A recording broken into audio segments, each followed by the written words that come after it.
Bonjour à tous, c'est Jixoner, j'espère que vous allez bien. Aujourd'hui dans cette vidéo, je vous propose de découvrir le Stream Deck de chez Elgato. Donc petite vidéo dédiée à ce Stream Deck. Donc c'est un formidable appareil qui vous permet d'optimiser toutes vos tâches de travail en créant des raccourcis. On dispose d'un clavier sur ce modèle de 15 touches, donc rétro-éclairé, qu'on peut animer avec des gifs animés. Vous pouvez également le relier à un écosystème donc chez Elgato, le relier comme je l'ai fait à des ampoules Philips Hue. Donc vous pouvez gérer pas mal de choses et créer pas mal de raccourcis sur les différents programmes que vous utilisez le plus. On a une face avant qui est détachable et modifiable, ça c'est sympathique. On a un port USB-C dessus qui peut être changé. Au cas où vous avez un petit chat qui vient de grignoter, on peut le changer. Les touches, comme je disais, sont programmables et vous pouvez rajouter, comme on peut le voir sur la vidéo, un certain nombre d'éléments qui permettent d'améliorer le design et le rendu de votre appareil. Alors cet appareil n'est pas fait que pour les streamers et autres joueurs, il vous permet également d'optimiser vos applications donc de productivité. Donc ça c'est un gros plus. Voilà, donc déjà on va aller au début. Voilà, on appuie sur le bouton Stream Deck. Donc ce bouton là va me permettre concrètement d'accéder aux paramètres du Stream Deck. Donc là ça s'affiche et vous le voyez à l'écran. Sur cet appareil, concrètement, je vais pouvoir diminuer la luminosité de mon Stream Deck. Voilà, l'augmenter ou la diminuer. Donc j'ai créé des touches de raccourci. Je peux mettre en veille mon Stream Deck. Donc là vous voyez que celui-ci a un fond d'écran que j'ai personnalisé sur celui-ci. Donc on peut faire vraiment, en bidouillant un peu sur cet appareil, énormément de choses. On va revenir ici. Donc là c'est sur la partie commande du Stream Deck. Donc ça vous permet concrètement de le commander et de pouvoir faire un certain nombre de choses directement sur votre ordinateur. Concrètement, c'est très simple. On va revenir ici à la page d'accueil. Donc sur cette page, ce qu'on va voir, c'est principalement la page d'accueil sur laquelle vous avez les différents éléments. Donc vous pouvez voir que sur la partie du haut, j'ai mis des gifs animés. Donc c'est des bibliothèques que vous retrouverez ensuite, je vous montrerai ça. Vous avez, donc moi ce que j'ai fait, c'est concrètement, j'ai fait des répertoires en fonction des activités de travail ou de loisirs. Donc vidéo, dessin, jeux, prod, Google. Là on va voir ça, c'est toute la partie benchmark. Une petite horloge pour me donner l'heure. C'est un gadget, mais si vous avez de la place, vous pouvez le mettre. Donc vous voyez que vous pouvez avoir suffisamment de place sur un Stream Deck standard pour pouvoir afficher pas mal de choses. Après, bien évidemment, vous allez pouvoir, on va voir qu'on peut mettre plusieurs répertoires et sous-répertoires dessus. Là, on a notre raccourci pour accéder à la partie de commande du Stream Deck. Là, on a la partie d'accès donc pour la partie des ampoules Philips Hue connectées. J'ai mis toute la partie vidéo, donc DaVinci par exemple. Donc là, j'ai fait quoi? J'ai cherché un icône de chez DaVinci Resolve, j'ai claqué mon icône là-dessus, j'ai créé mon répertoire et sur celui-ci, j'ai fait mes touches de raccourci favorites et les plus courantes. Alors il existe ensuite des profils payants qui vous permettront d'avoir l'ensemble des touches de raccourci pour utiliser dans le programme, mais après il ne faut pas non plus tomber dans l'excès.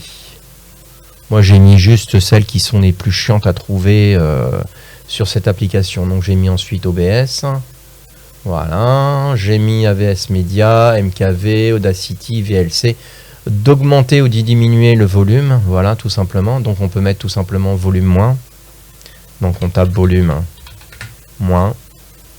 Bon, on voit bien, l'icône représente bien le volume moins.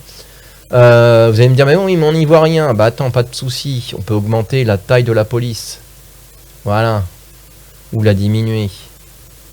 On peut changer la couleur aussi.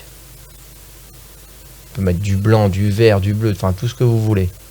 Voilà. Et après, on peut très bien ne pas mettre le titre dessus. On supprime. Voilà, tout simplement. C'est pas plus compliqué que ça, le Stream Deck. Franchement, c'est bluffant.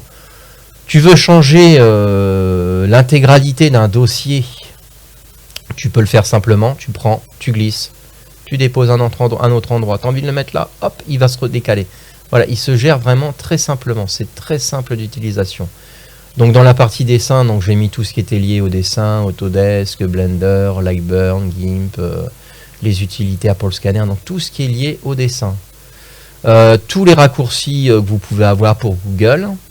Bien évidemment, là j'ai mis un truc intéressant avec HW Info. Donc c'est un programme que vous téléchargez, que vous installez sur votre ordinateur et qui vous permet de bencher l'intégralité de votre PC. À savoir que si j'appuie sur la touche CPU, je vais avoir les différents paramètres que j'ai bien voulu transmettre et écrire sur le Stream Deck. Donc j'ai l'utilisation du CPU, la température du CPU, enfin tout ce qui peut être intéressant. J'ai fait la même chose pour la partie GPU. J'ai fait la même chose pour la partie network où j'ai rajouté aussi un petit élément ici qui me permet de faire un bench automatique, un speed test de ma connexion internet sans être obligé d'aller démarrer un navigateur, de taper speed test, de lancer le programme. Là automatiquement ce raccourci me permet de récupérer les informations sur ma connexion internet. Tout simplement. La partie disque, les températures des différents SSD que je peux avoir, ainsi que l'état de chacun. La partie mémoire, donc température des différentes barrettes mémoire, les éléments de la carte mère, la vitesse des ventilateurs, la vitesse de la pompe pour la I/O et la température de la carte mère, voilà. Et ça, c'est tous les éléments que j'ai rajoutés dans la partie bench. Donc ça, cet élément-là, l'horloge, je peux la mettre où j'ai envie de la mettre. Comme on a pu le voir, on peut déplacer facilement les éléments sans que ça cause aucun souci dans l'intégration et l'utilisation du Stream Deck. Voilà. Là, j'ai créé un raccourci aussi qui me permet d'éteindre très rapidement mon ordinateur. Voilà, donc là, je vais faire cancel. Je vais revenir en arrière. Une partie explorateur de fichiers. Une partie pour augmenter ou diminuer le volume que j'ai rajouté également ici. Quand je regarde une vidéo, forcément, je ne vais pas revenir ici pour y accéder. J'ai de la place, je mets ça ici. Voilà, tout simplement. Que dire d'autre? On a également aussi un ensemble de paramètres qui vous permet concrètement de pouvoir ajouter des plugins. Donc les plugins, là ça marche très bien. Au moment des fêtes, c'est un peu plus lent, je vous avouerai. J'avais un doute, j'avais un peu peur. Voilà. Donc je vais vous montrer ça maintenant, la partie des plugins. Voilà, donc sur les plugins, qu'est-ce qu'on a de beau? On a concrètement tout ce qui existe dessus, hein. Donc vous allez sur la partie Home, Stream Deck.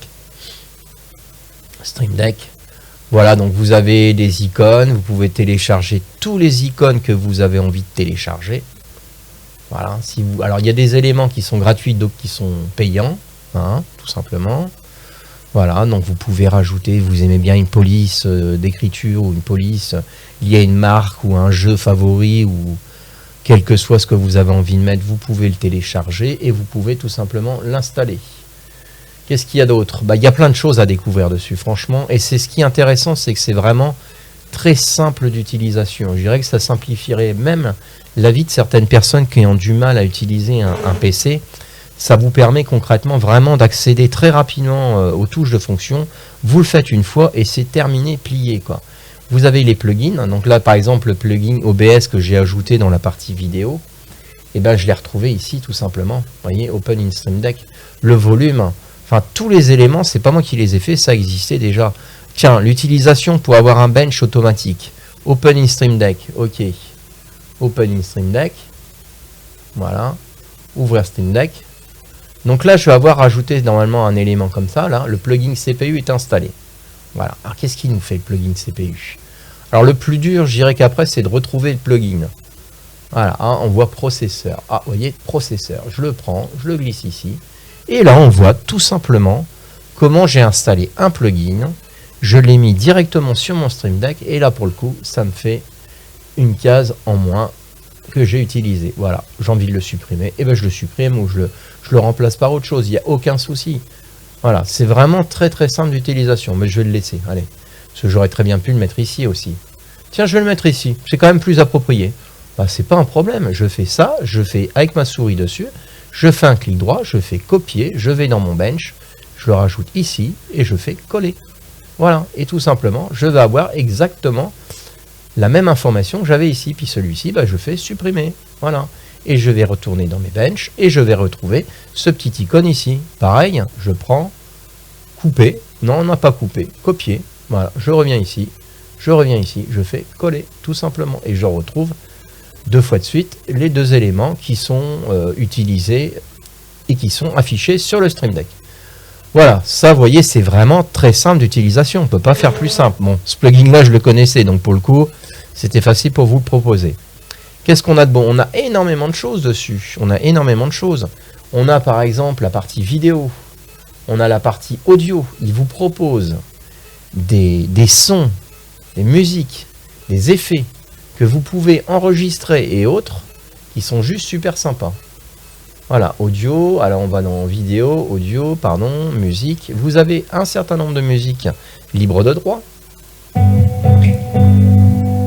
Et voyez, là, je diminue automatiquement le son de mon Stream Deck, tout simplement. Voilà, j'espère que vous m'attendez encore. Et voilà, et ça, tout simplement, on le télécharge, et hop, c'est terminé, plié, on n'en parle plus. Voilà.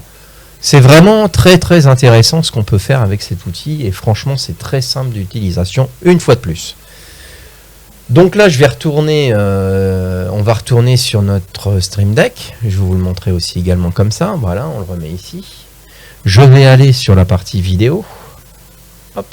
Je vais appuyer sur OBS. Et je vais faire plein écran. Je vais appuyer sur la touche plein écran qui se trouve ici.